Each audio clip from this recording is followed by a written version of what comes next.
In the winter of 2018, when snow blanketed England in an endless, suffocating white, I lost my love for it forever.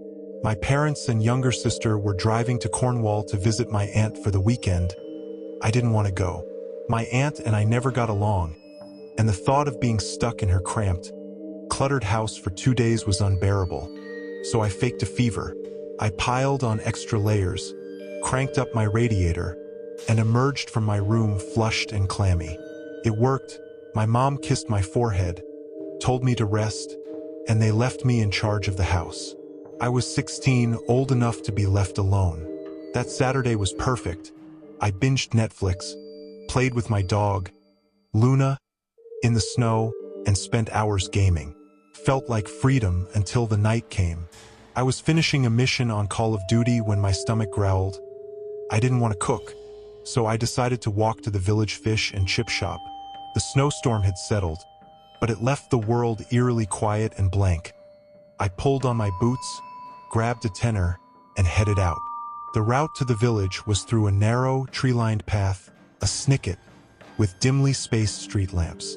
The snow muffled my footsteps, and everything smelled sharp and cold. The world felt deserted. I got my food and started back. The sky had turned pitch black, and the snow glowed under the lamps like wet, crushed bone. Halfway down the snicket, I heard it, a twig snapping.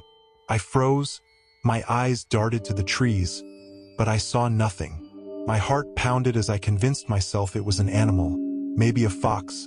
I kept walking, clutching my meal tighter, until I heard it again. 2 snaps, closer. Panic crawled up my spine. I walked faster, but the sound kept pace with me. The last stretch of the snicket was the worst. The bulb in the final street lamp had blown months ago, leaving a corridor of darkness. I muttered curses under my breath and picked up the pace, my boots crunching the snow like brittle glass. Then the snapping stopped, and something else started. Crunch, crunch. Heavy footsteps in the snow. I turned around, and my heart stopped. A black figure stood under the distant street lamp. They were tall and hunched, like their body was bending at odd angles. And then they ran. Not a normal run. Their limbs flailed wildly, and their legs kicked up clouds of snow as they sprinted toward me. I bolted. I tore through the snow, slipping and stumbling as I sprinted to my front door. My hands shook as I fumbled for my keys, barely managing to shove them into the lock. I threw myself inside and slammed the door shut, locking it with trembling fingers. My chest heaved as I peeked through the window. The street was empty. I stayed up late, trying to rationalize what happened. Maybe it was some idiot playing a prank. By midnight, I started to feel a bit calmer, until Luna went berserk.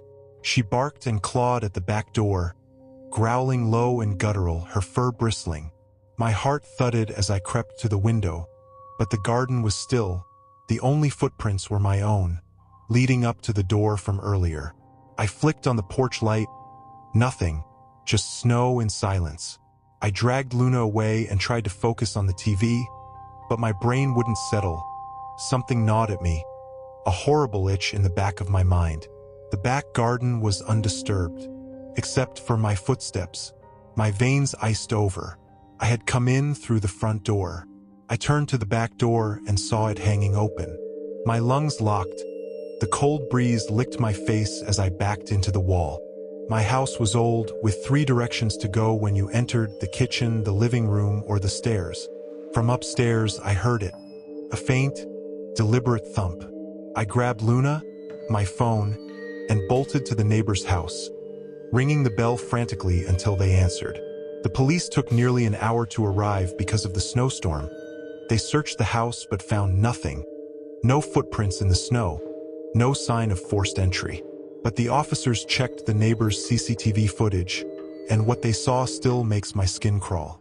At 8:17 p.m., the camera captured me running home, frantically unlocking the front door.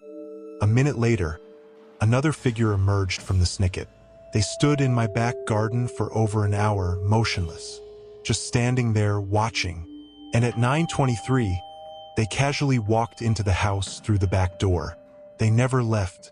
The footage ended without ever showing them come back outside. I haven't been home alone since, and now, whenever it snows, I swear I see footprints in the garden, leading up to my window,